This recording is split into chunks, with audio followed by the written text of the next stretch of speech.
Everybody's got a story, you just have to listen. Oh, I'm Joe Pardavila, and this is Good Listening. And my wife likes to joke that I'm a bit of a bullshitter, and I will tell you, there's one thing I don't bullshit about, and that's cars. And that's because I don't know anything about them.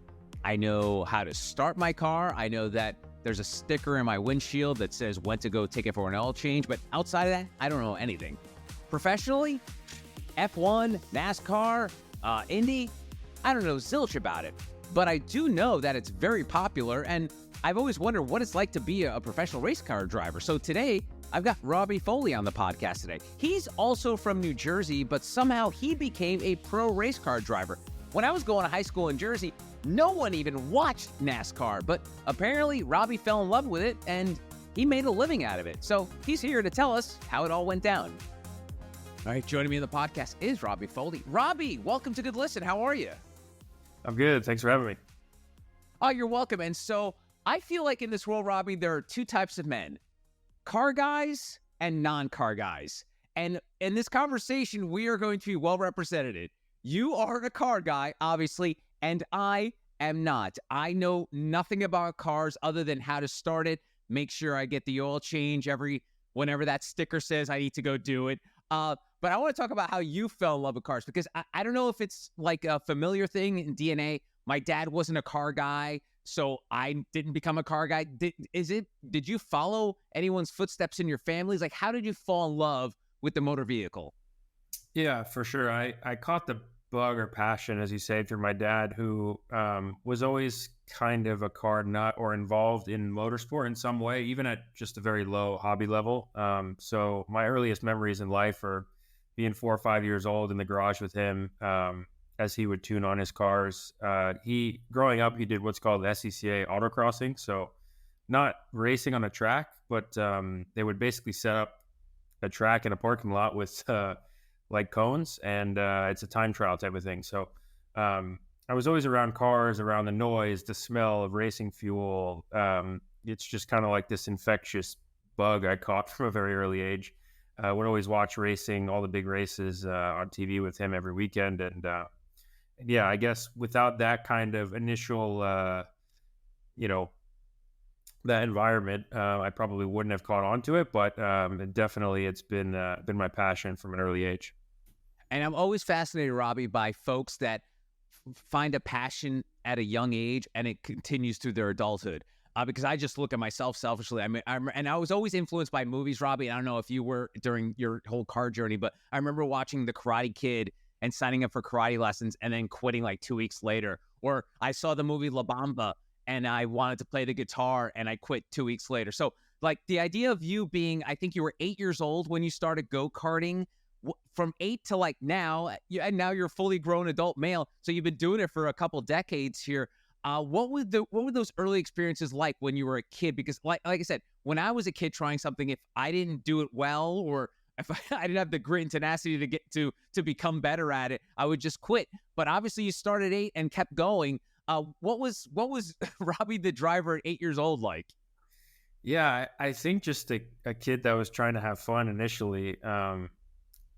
Starting at an early age, we did it at a very low level. I joined my dad's autocrossing situation in a car, I think that we bought for like $400. So initially I was just trying to emulate the guys I saw on TV probably, and dreaming of one day racing. But at the time it was like a pipe dream, I guess. Like when you're a young kid, you want to be like an astronaut, firefighter, race car driver, all these things. So that was one of them. And I was kind of playing race car driver at the time. I had a huge passion for driving, just the pure feeling you get from taking like a vehicle of any kind, I guess, to the limit of what it's capable of is kind of like this rush that I've always really enjoyed, and honestly like where I live my life and am comfortable at. So from, I guess, the time I probably started driving motorized things at like 5 or so, and then basically to mimic what my dad did in the SCCA, I had to be 8. That was the minimum age. So I think we bought the go-kart when I was probably 6 or 7. I sat in it a lot in the garage until I was finally allowed to drive it. So yeah, I think when you're that young, you're just kind of finding your way. I was easily obsessed with things. Like same with, I played baseball. I had what's called a hit away, and the backyard. It ties to a basketball hoop, and you just wail on this thing, and it spins around the hoop, comes back, and that's your batting practice for the day. But I from an early age, I was an adopter of the 10,000 hour rule, whatever you're going to do. So I was Yeah. obsessed. That's awesome. And to mix metaphors here, it wasn't all smooth sailing because you had an accident when you were 14 that pretty much put pardon the pun, put the brakes on your racing dreams because you essentially had to go cold turkey and stop, right? Yeah, it was kind of an interesting timeline. So, as you say, I started in go karts when I was 8. Again, like totally hobby level, not serious. Um, I did it until about 12 years old, and then I, in racing, have an unfortunate height advantage or disadvantage where when I was 12, I was like over 6 feet tall and I didn't fit in the thing anymore. So I went back to, or I pursued baseball and football more seriously. I still was incredibly passionate about racing, but I didn't fit in my go-kart anymore. And yeah, the accident was a bad left leg injury playing football my freshman year of high school, where I broke my tibia, my fibula, my ankle, tore my ACL, LCL, PCL, and have still to this day what's called perennial nerve damage, which causes foot drop. So I didn't walk for about a year and a half. That definitely put a stop to anything I was doing at the time, specifically baseball, football. And in a weird way, I couldn't drive anything, cars, go-karts, whatever. But in a weird way, that was the catalyst to like pursue my dream in a way, because I kind of was on this path of like, I'm kind of a bigger kid. I was pretty good at football and baseball. Maybe I would, continue this in high school and play at some level in college and do my thing and grow up, whatever. So this was definitely the hardest time in my life, but equally now I look back on it as, the catalyst or the reason I'm here today. So it's been turned positive, let's say. Wow, that's awesome. And so when you have this shift where you kind of given driving a rest, you're just doing other things you fell in love with, and then driving comes back into your life, what are the steps? Because again, another fascinating thing about folks that find this passion early on is, what do you do with it? Like, how do you make a living? Because we all, like anything, whether it was me being a musician, I was like, yeah, sure, I could learn how to play the guitar. That doesn't mean I'm going to make a living out of it. So tell me about that transition from being this passion/hobby to a career and earning money for it. Sure. Yeah. So I basically, when I was injured, I did two things. I played video games and I ate food. And I was crazy passionate about racing. I was watching racing still, whatever. Like that was, I was playing Forza Motorsport, Gran Turismo, this simulator called iRacing. And in this process, I basically made a deal with my dad, like, hey, when I get out of this crappy situation, when I can walk again or whatever, like I want to drive a car, a race car. So long story short, I made a deal with him. If I got straight A's in 2 marking periods in high school, I could go to a Skip Barber racing school, which is still around today. It's a different ownership group and a slightly different program and whatever. But back in that era, you could go to a 3-day racing school at Skip Barber for not too much money and get in a car. Because I had go-karting experience before that, they were silly enough to let me do it. And basically, just as I was starting to put weight on my leg and walk slightly, I was still on crutches, kind of. Wow. I went to this Skip Barber Racing School at Laguna Seca, which is near Pebble Beach in California, which is silly because I'm from New Jersey, but we like tied it into a family vacation to Yosemite, and that was my first experience. So I think at the time it was more like a graduation present of sorts from my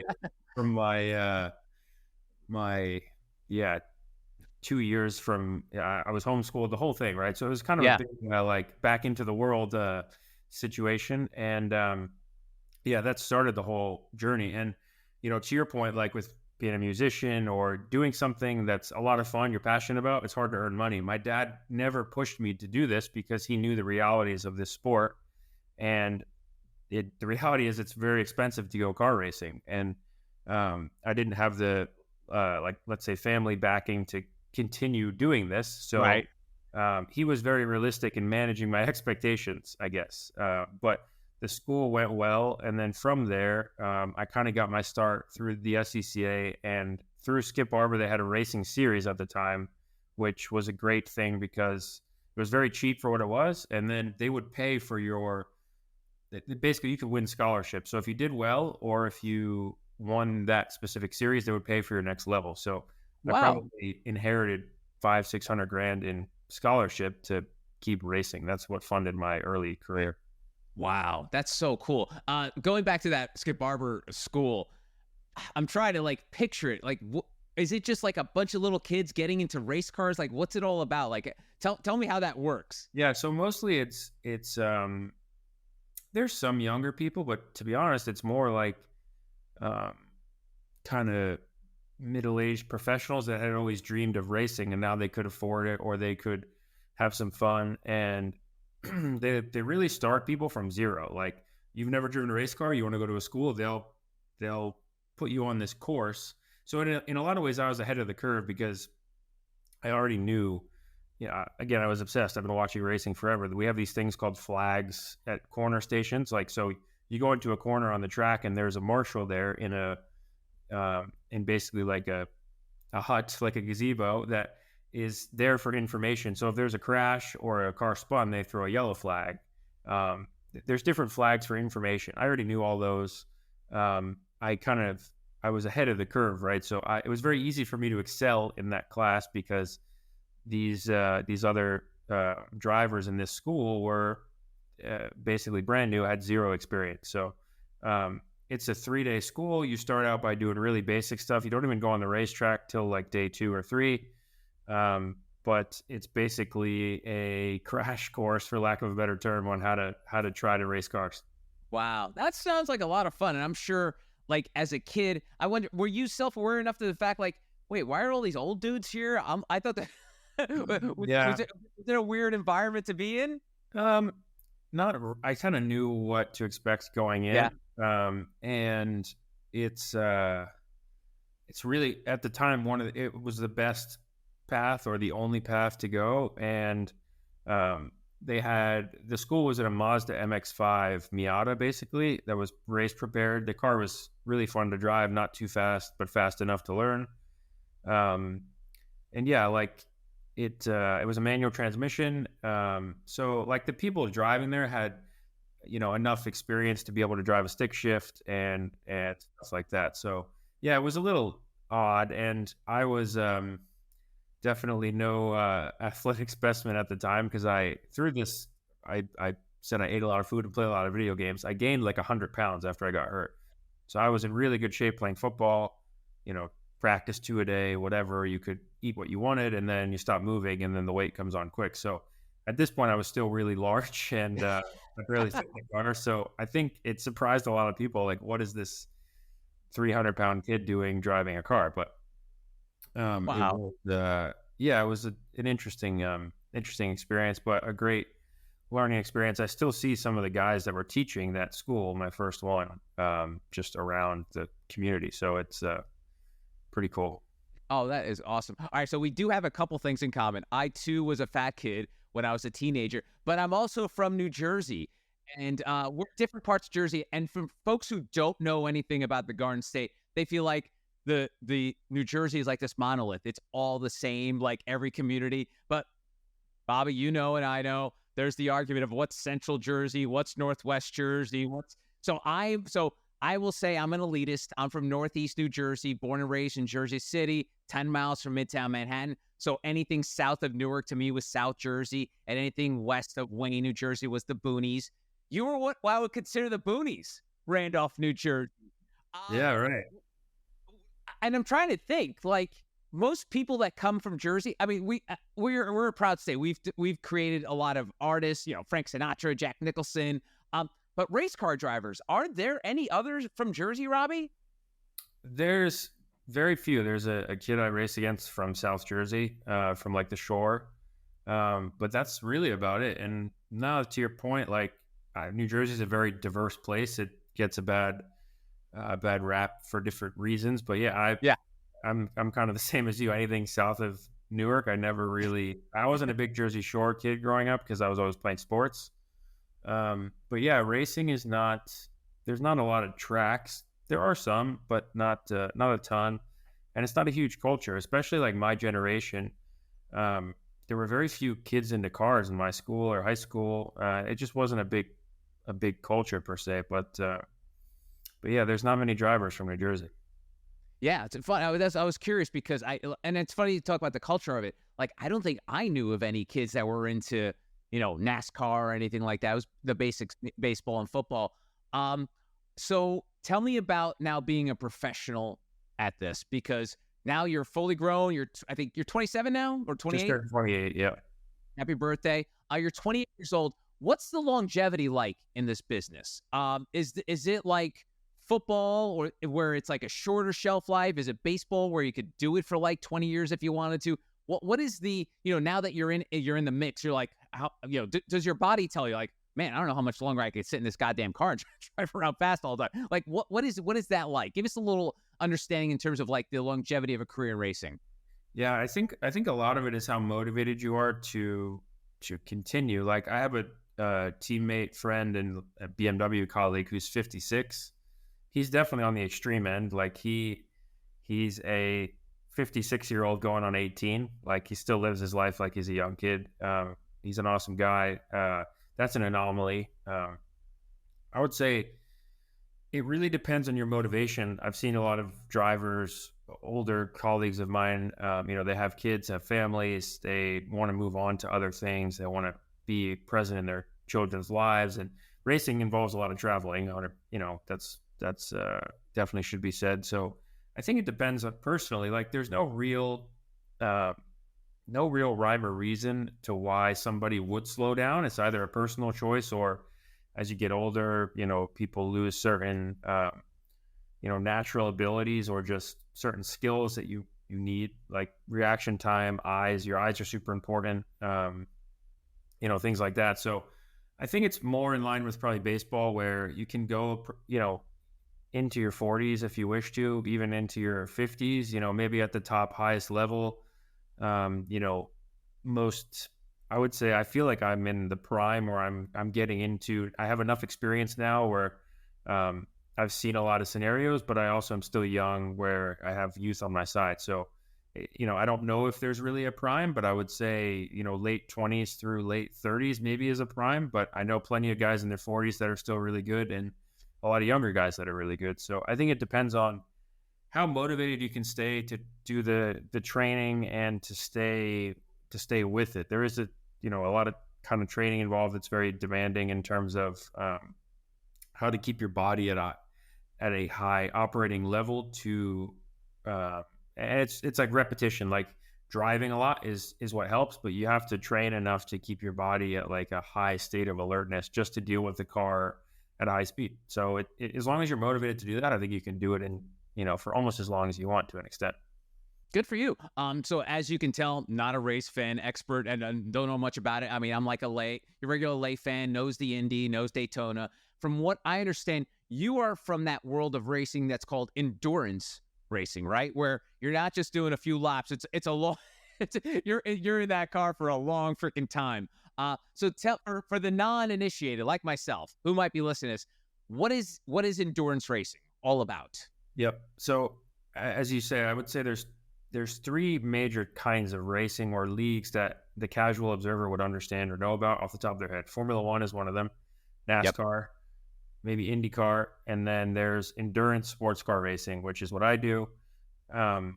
Races like the Le Mans 24-hour in France, that's probably the biggest well-known one. Rolex 24 at Daytona, Spa 24 hours in Europe. So these are longer races where manufacturers like BMW, in my case, I drive for BMW, Chevrolet, Aston Martin, Porsche, Ferrari, Lamborghini. They compete with more of their road-based cars or road-based technologies. And actually the sport started as a proving ground for new technology. So like the brake disc, for example, was created in racing. They used to be what's called a drum brake. So like the brakes on your car were first tested at Le Mans back in whenever that was, the 60s or whatever. Wow. Hybrid technology was actually developed, largely in racing, the innovations that have happened recently. It used to be like it is still is, or it was a proving ground for innovation for different car manufacturers to compete against each other and prove their concepts. So how to do that? Race a car for really long, go faster than everybody else, be more reliable than everybody else. So that's kind of how the sport started. Kind of post World War II, it became a big thing. Um, and yeah, so the races I do range from 90 minutes being the shortest to 24 hours. And in the 24-hour races, we have 3 to 4 drivers, and you're doing between 2 and 3 hours on driving, and then you have between 2 and 6 hours of rest. And it's kind of like a relay race, basically. And yeah, the manufacturers are heavily involved, whereas other kinds of racing, it's a different format. But manufacturers like BMW are here to prove concepts and compete against the other big manufacturers. That's so cool. And for folks that saw the movie a few years ago, Ford versus Ferrari, that took place in Le Mans, and it was all about the Ford getting involved in this whole 24-hour race. And it looked, back then, I'm sure is a lot harder than it is now. The technology is better, it's safer. So what's it like driving in a car for so many hours in a race? Because I know a lot of people listening to this, oh yeah, I know what it's like to go on a 2-hour road trip to Disney. But the idea of racing and being incredibly engaged and having to worry about people hitting you off the road, although that could probably happen in Florida too. But like, what's your mindset of driving for that length of time? Yeah, it's taxing. As you do it more, you get more used to the tolls it takes on your body and stuff. But I guess back in the day, cars were much less reliable, so you couldn't push them as hard, and there was a skill set in making the equipment last. There still is a little bit, but you wouldn't drive the car at 100% as fast as it could go all the time. You'd have to, manage your gear shifts and take care of the transmission, take care of the brakes. Now, as time has gone on, the technology is so advanced, and we have so many miles on different components that you literally drive this thing as hard as humanly possible for the duration, and if you don't, you lose, basically. So now all these cars are so good that it's really a 24-hour sprint race, meaning just like when you're running, if you're running a long distance, you kind of have to save yourself a little bit. You can't sprint a marathon, although the best ones kind of do it. But Yeah, me too. Yeah, you back in the day, you used to really have to pace the car and not beat it up too much early on. Now you just drive as hard as you can the whole time, and that's much more physically demanding than the casual observer realizes, mainly due to what's called G forces. Same as when you're on a roller coaster, when you go upside down, or when you like have a really fast turn or acceleration, you feel this force of gravity on your body. We're feeling that just having to control the car the whole time. So silly things like neck strength is a really weird one. You look very silly in the gym training your neck, but that's one of the things in the car that's not kind of strapped down. Like we have a 6-point harness, so your body is kind of strapped into the seat, although you need a lot of core strength to sort of hold yourself up. Your neck, there's nothing you have this helmet on, and the helmet's they're very light, but it's probably 4 or 5 pounds. If you're traveling through a corner at 3 Gs, that's 3 times 5-pound helmet plus the weight of your head. Wow. So it actually, at certain moments, it spikes to like holding up, quite a lot of weight. So then doing that for 3 hours straight at different tracks, you end up with a really strong neck that doesn't have good mobility. Well, it's funny you said that, because I again, trying to find comparisons between you and I. When I drive from Charleston, where I live now, to back my hometown of Jersey, after a few hours, my neck is stiff as hell. So now that you're talking about, so can you share any of those neck exercises that can help you? I'm doing that drive in a little while. Like, what do these neck exercises look like? Yeah, so I have a couple of different ones, and honestly, luckily now I drive so much that I don't have to train it too much, because in the car just do that. I went from basically driving this Miata to LMP3 prototype, which looks like a Formula One car with fenders, and it's really, really fast. So I started with some ankle weights, and I would go on the end of my bed and just put them on my head and like literally do reps like stuff like that in every direction. The difficult thing is it's easy to train one specific muscle at a time, but when you like turn into a corner and your head goes like this, it's you're like trap, your upper shoulder, your neck, everything. So it's almost impossible to train effectively your neck. There's this thing called the iron neck, which is, you can look it up online. It's I don't have one personally. I've used one before, but it's like this apparatus you put on your head, and someone holds this cable system, and you rotate and turn your head. You could take a medicine ball, or not a medicine ball, like a yeah, I guess a medicine ball. Yeah, like a weighted ball. Yeah. Yeah, put it against the wall and just like push your head into it. Bands are very popular. Like you tie a band around like a squat rack or something, and then do weird movements with your neck. To a lot of it is high reps just to tire your muscle out, But I do this fitness baseline test every year in Italy with BMW, and the output numbers that our neck muscles can do are ridiculous. In sports car racing, you don't even have to have the strongest neck. Things like Formula One and IndyCar, the neck is even more important. But I think this could be wrong, but I think we could lift like 40 kg with our neck or something silly, or like that's the output where they would measure it. So it's just a weird, you wouldn't think that necessarily. It's just a weird muscle group you have to train. Your legs are very important, or your whatever you're going to brake with, whichever leg you're going to brake with, because our brake system has no assist. So in your street car, when you press the pedal, it feels like a little bit spongy, and there's a vacuum assist to help you ramp up the pressure. We don't have any of that, so it's pure hydraulic force, and you press with it's probably equal to 200-300 pounds if you're going to leg press, but you have gravity to help you in a way, so it's actually somewhat easier, because when you brake, your leg is like forced into the brake pedal. But still, so is your brake leg more jacked up than the other leg? Did you notice that? In some ways. So my braking foot or leg is the one that I injured, which is still, not as it was designed. Yeah, like if I occasionally I like brake with my right foot for fun, and it's definitely a weird muscle memory. I guess my right leg is probably stronger because it's healthy. Yeah. But in the way of braking and stuff, I'm used to dialing up that crazy high pressure with my left. So it's definitely odd. And it actually can if you drive for a long period of time, depending on how you're sitting in the car, like jack your like pelvis one way, because you're used to just like I left foot brake and stuff. So anyway, there's just these weird nuances of racing cars that most people don't know about. And I just looked up while you're speaking the iron neck. Yeah. Robbie, this is the most ridiculous thing I've ever seen. It's like this giant ring, and then people are like like they hang it from like their door, and they're pulling it from their door with their. Oh wow, so you don't want one of those for Christmas or anything? You're good. You don't need the iron neck. It's like a torture device. Yeah, it does look like. I think that the S&M community has not found out about this, because I think they probably would move a lot of product with them. All right, let me ask you about this. So luckily, you've won a bunch of races, champion a couple times.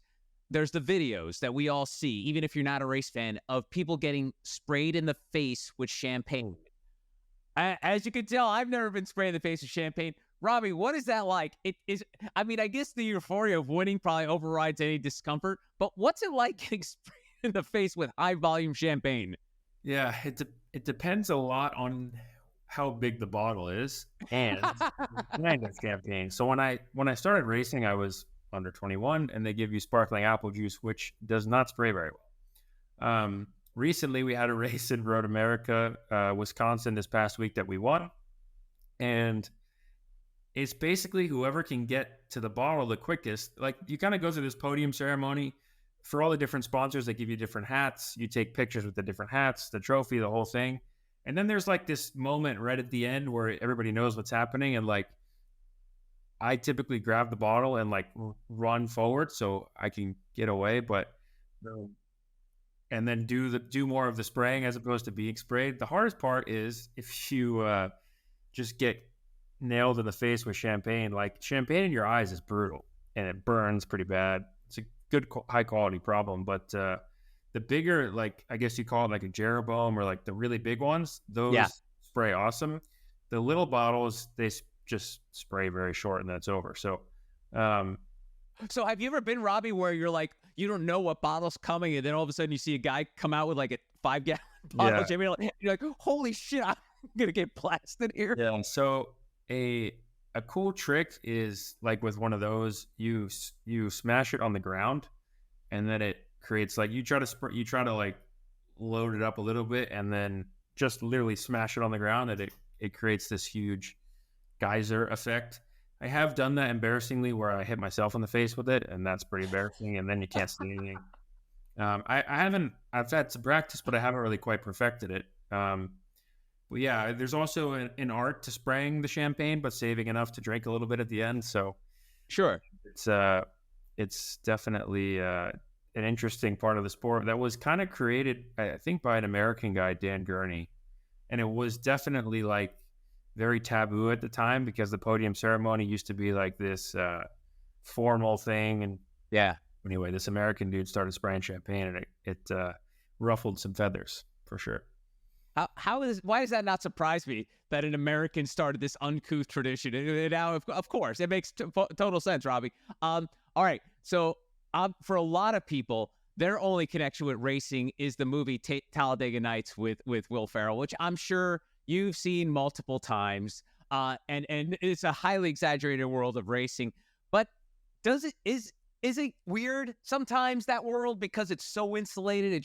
It's mostly a lot of dudes in this world. Like, tell me about the weirdness of being a professional driver. Yeah, it's changing a lot. The sport, there's more it's more diverse than it ever has been. But yeah, it's a misunderstood industry and sport because it's very hard to relate to. Like you and I could grab a basketball, find a court in a town, and shoot a basketball, right? And we're not going to be as good as LeBron James or whoever, Steph Curry, but we'll get some idea about how difficult it is, and we can play the game very well, or we know the rules, we can play the game. In car racing, I can't put you in my BMW M4 GT3 and just say, here you go, like have fun. It's the car's too complicated to even start or get moving, and it's dangerous and all these things, which I think is part of the allure to the sport of the unknown and like the dreaminess behind it, especially like me as a young kid. I just wanted to know what the steering wheel looked like and how does it feel to sit in the car, and how do you get it going, and just all these things are just not really well known, which is part of the allure, but also a big problem with creating a new generation of fans, and things like that. So our sport is segregated in a way of like the casual observer really has no idea what it's like to race a car or drive a race car at the limit. They love it, they support it, but that's kind of part of the problem. When you're a young kid in high school or middle school, you kind of want to emulate people. I loved Derek Jeter when I was growing up as a Yankee fan. I would watch a Yankee game and then go play baseball, right? Like you kind of want to do those things and emulate those kind of people, and it's very difficult in racing. So as a driver, you do live in this weird world of like, it's a misunderstood society of like what you really do and how you do it. And it's definitely an amazing sport and something I'd love to do, but it's not all sunshines and rainbows all the time. But it's definitely a niche group. There's just many barriers to entry. Money is probably the biggest one. Money and just that unrelatable. It's just very hard to relate to as a casual fan. Yeah. And you talked about G's earlier, going 3G or whatever. Like, how fast are you going in these cars? Like, what's maybe the highest you've been, or what's like an average? Yeah, it depends on the track. Top speeds at certain tracks will reach 200 miles an hour. But this is going to sound crazy, but the speed is not the most impressive part. Once you get used to that, it's very mundane. It's the way you can go from 200 miles an hour to 50, like how fast the car stops, and the cornering speeds that are really impressive. And again, the G's that it pulls and stuff like that. The acceleration is aggressive and fast, but if you bought a really high powered street car and floored it from a stoplight, it's not so different to our cars. The braking and the cornering and all of those forces and how fast the car is in the corners is the impressive part. And we also have a lot of what's called downforce. So if you think of a plane, the wings on a plane create lift and you fly. We have the exact opposite. The wings are upside down compared to a plane, and it pushes the car into the ground. So inherently, the more downforce you add to a car creates what's called drag, because these devices, wings and different things, have to go through the air. So there's a lot of tracks we run what's called a high downforce setup, and the top speed is very limited by the drag of the aerodynamic devices. So we can go a lot faster in the corners, but slower on the straight. So certain tracks will only reach 165 miles an hour, but the quickest way around the track is to set up the car with more downforce to be quicker in the corners. So our lap time is faster, but we're slower down the straight, if that makes sense. Oh, okay. And lastly, as we talked about at the top about the fact that you were introduced to racing by your dad and you fell in love with it, had a little hiccup, but then really wanted to make it your life's passion. Now, fast forwarding to you're 28 years old, is this what you imagined as a youngster when you went to that goofy racing camp with all those middle-aged guys? Is this what you envisioned your life would be? Is it better? Is it more complicated? Is it more dramatic? Like, what has it fulfilled your expectations as a kid who dreamt of being a driver? I think it's all of those things. I never imagined being here now. Like, the goal for any driver in sports car racing is to drive for a manufacturer and be what's called a factory driver. I am now that with BMW, which I never imagined. A lot of it is surreal. I still vividly can remember being on the other side of the fence. I see young kids that look like me when I was 5 or 6 on the other side of the fence. So it's totally exceeded my expectations, because I never really had expectations. I was pretty realistic about the whole thing. But equally, fortunately or unfortunately, like, you're never satisfied. And I used to hear this, in interviews from really successful drivers. Like, well, yeah, you've won a couple Indy 500s, you've won Formula One races, you've won championships. Like, you got to feel pretty comfortable, right? And no, you never do. Doesn't matter how successful, at least in my case, the way my brain works, my personality, you're always wanting more. And I think that's what keeps you motivated to stay relevant, to stay fast, to stay training. So it's like always this awkward balance of like really appreciating where you are and kind of looking back like, wow, I never imagined getting here. I'm really grateful and appreciative of the races I have done. But then, on the other shoulder is this never satisfied, self-motivated kind of personality that is hard to fulfill, right? So I think that's probably the case for any athlete. But it's definitely a dramatic and hectic, stressful world. But I've now been able to compete in all the races most of the races I should say that I've dreamed of. And it's definitely a humbling, surreal experience to look back and go, wow, I never thought I would make it here. That's for sure. So it's all of those things in one. That's awesome. Well, you are obviously the greatest driver ever produced by the state of New Jersey. So that's something you could hang your hat on. His name is Robby Foley. He is a BMW factory driver. Robby, thanks so much for the time. Really appreciate it. Yeah, thanks for having me. It's awesome. And that's going to do it for this episode of Good Listen. If you're watching on YouTube, please give us a big old thumbs up. It's a small gesture, but it really helps the channel. If you're listening on Apple, Spotify, or any other podcast platform, leave a 5-star review. I would greatly appreciate it. If you want to connect with me, you can check me out on Instagram, LinkedIn, or Twitter at Joe Pardavila, or on TikTok at jpardavila. If you want to shoot me a note and tell me your story, you can email me, joepardavila@protonmail.com. Until next time, thanks for spending time with me. I will see you. Adios.